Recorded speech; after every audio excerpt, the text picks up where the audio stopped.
بسم الله الرحمن الرحيم الحمد لله وحده والصلاة والسلام على من لا نبي بعده قال الله تبارك وتعالى في كتاب العزيز بعد أعوذ بالله من الشيطان الرجيم بسم الله الرحمن الرحيم إن هذا القرآن يهدي للتي هي أقوم ويبشر المؤمنين الذين يعملون الصالحات أن لهم أجرا كبيرا وقال الله تبارك وتعالى شهر رمضان الذي أنزل فيه القرآن هدى للناس وبينات من الهدى والفرقان إلى آخر الآية. وقال النبي صلى الله تعالى عليه وسلم يقال لصاحب القرآن اقرأ وارتقي ورتل كما كنت ترتل في الدنيا فإن منزلك عند آخر آية تقرأها أو كما قال عليه الصلاة والتسليم. My dear respected brothers, sisters, elders, youngsters, Assalamu alaikum wa rahmatullahi wa barakatuh.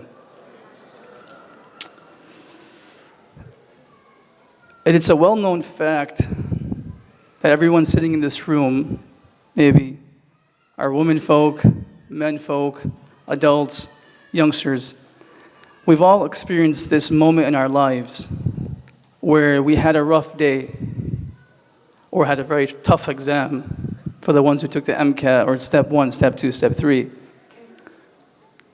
or LSAT, DTAT, whatever these cats are called.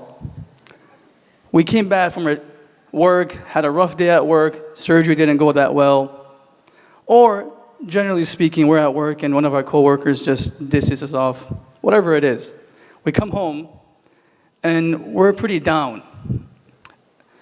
And we're in that moment, we are contemplating of how or whether or not we should tell someone about this, of how we're feeling.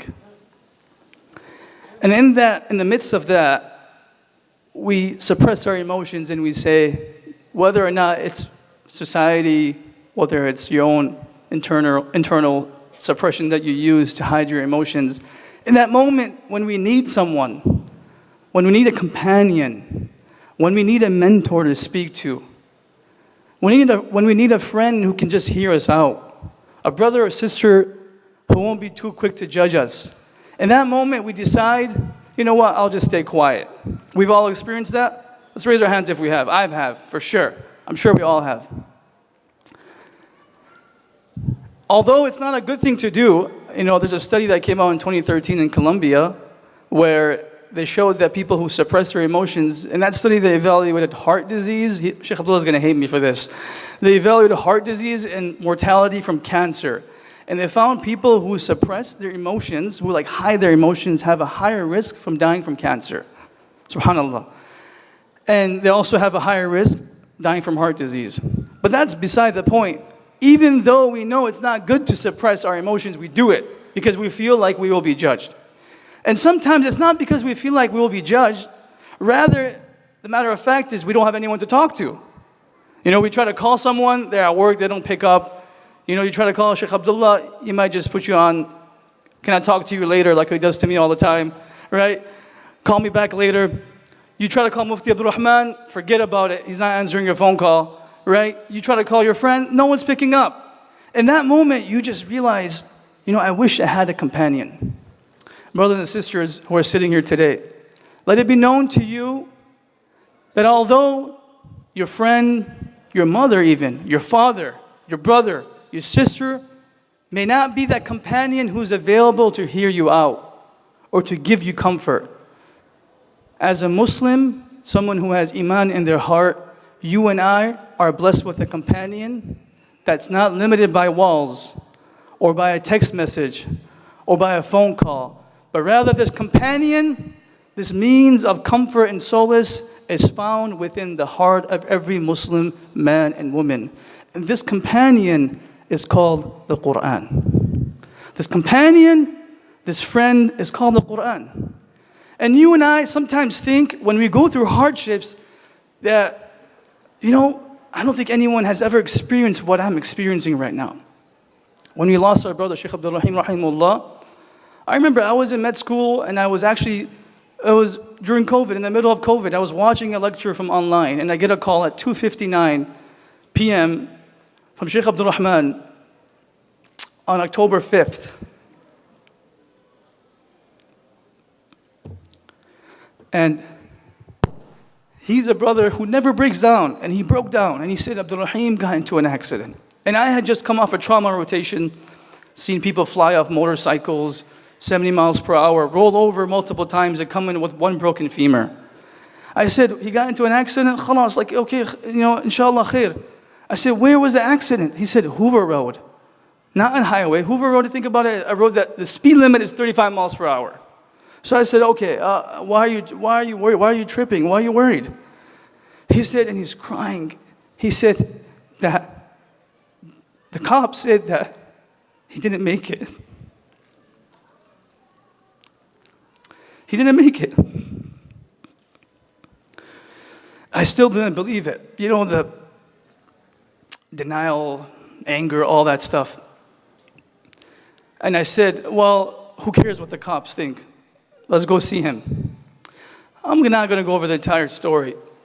But I remember hearing the news for the first time that he actually passed away. I went to the ER that was near that scene where he passed away. No one knows this story. I think only my brothers know this story. I said, I'm going to find out where he is. I'm going to see where he is. At least I'm sure he made it to the ER. So I go to the trauma bay and I said, do you have anyone by the last name of Waheed that came here?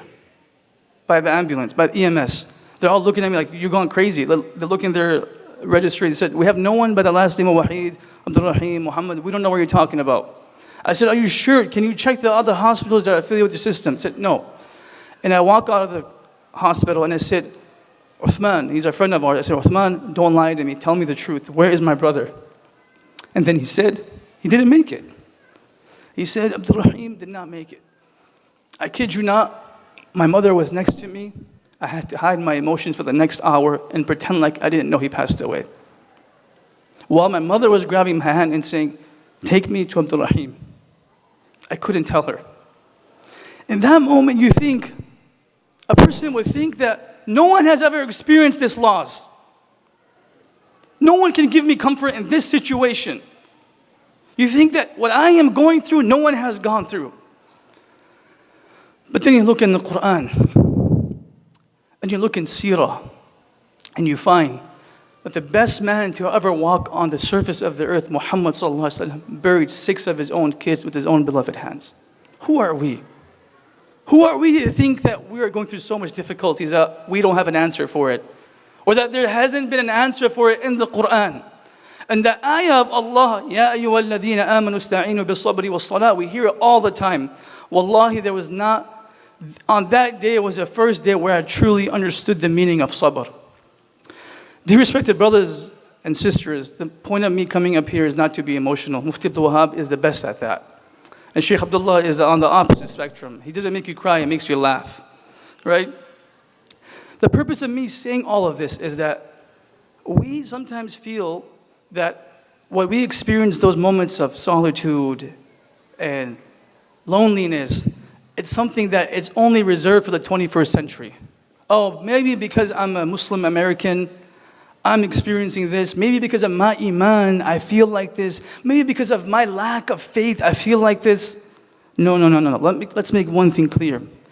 These types of feelings were feelings that were also felt by the best people to walk on earth after the prophets, the companions of Rasulullah sallallahu alaihi wasallam. And in the short time that I have today, I'll prove that to you all, that how the Sahaba, from elder to younger, from men to women, also had moments in their lives where they were waiting for an answer and Allah gave the answer in the Quran. Where even where Rasulullah sallallahu alaihi wasallam himself didn't have an answer on that moment. But Allah Azza wa Jal, through this companion, through this friend, through this mentor, the Quran, Allah revealed an answer, not only for the companions and the Prophet, but for all the people that will ever read the Quran until the Day of Judgment. Let's start with the story of a young man by the name of Zayd bin Arqam radiallahu anh. Zayd bin Arqam radiallahu anh was a very young man. Some say young teens, 13, 14 years old when this story took place. In the Ghazwa Bani Mustalaq. This was a battle or an expedition where the munafiqeen knew that there was not going to be a fight and the Muslims would be victorious and they would get a lot of goods back. So this was an opportunity to go and just get that for free. You know, they're freeloaders, freeloaders, these munafiqeen. So they said, we're going to go and we're going to act like we're with the Muslims and we want to be part of this Bani Mustalaq expedition. And in this expedition, al-a'adhu billah, two big accusations took place. This was an expedition where Zayd bin Arqam was accused of something, and this was also the same expedition where our mother Aisha radiallahu anha was also accused. 6th year after Hijrah. So Zayd bin Arqam radiallahu anhu narrates a story. He says, while we were going, think about it, it's a desert, you find some water. We know, وَجَعَلْنَا مِنَ الْمَاءِ كُلَّ شَيْءٍ حَيٍّ. You find water, you just get alive. You want some water. So they find some water. فبينما الرسول صلى الله عليه وسلم على ذلك الماء إذ ازدحم رجلان على الماء الأول من المهاجرين والثاني من الأنصار. He said, we found this water, and all of a sudden people started to fight their way through. If anyone has gone to Umrah or Hajj, how they fight their way through to the black stone or for the Rawdah. So they're fighting their way for this water. And then one muhajir was on one side and the Ansar was on the other side. And the muhajir kind of pushed this Ansar away, a little rough. And these were human beings. And when we say stories of Sahabas where they made a mistake, it's not to say that they did something horrible. Rather, these mistakes were not applicable to happen to Rasulullah sallallahu alaihi wasallam. But the Prophet wanted to teach us a lesson. Allah Azza wa Jal wanted to teach us a lesson, but this lesson couldn't have been taught through who? The Prophet sallallahu alaihi wasallam, because his character was impeccable. So these incidents actually take place in Sirah to give us a lesson from the Sahaba so we can benefit from them. Nonetheless, they had this kind of quarrel, argument, dispute. And the Muhajir was the stronger one, like the Shaykh Abdul, bigger guy who bullies the younger brothers all the time. He was the stronger one, pushing us away. And then Rasulullah ﷺ heard about this. The Muhajir said, Ya ayyul muhajirin, O Muhajirin, come help me. The Ansar said, people of Ansar, now you are Umar Amir al-Mu'mineen. And then she gave him some advice. Umar radiallahu anhu was standing there and listening attentively.